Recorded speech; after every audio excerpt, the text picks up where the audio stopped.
ha? Pero kayo ang mag-analyze. Oo.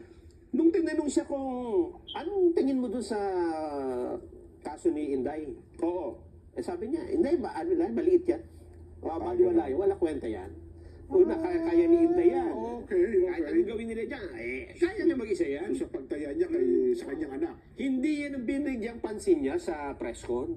Aba. Meron daw mas malaking problema ngayon ng Pilipinas at hindi yan yung kay Inday. Okay. Ano daw yun? Ito. Sige nga. Ang tingin ko ang mas mabigat na problema na dapat malaman ng Pilipino is nag-hemorrhage ang country.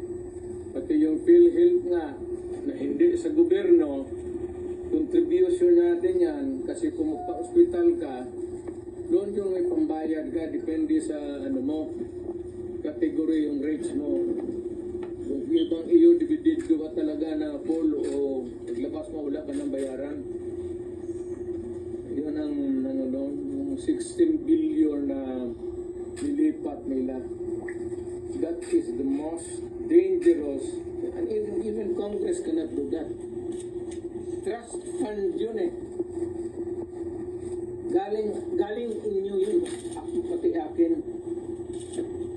Contribution yun natin para pag nagkasakit ka ng cancer, uterus, may pang-opera ka.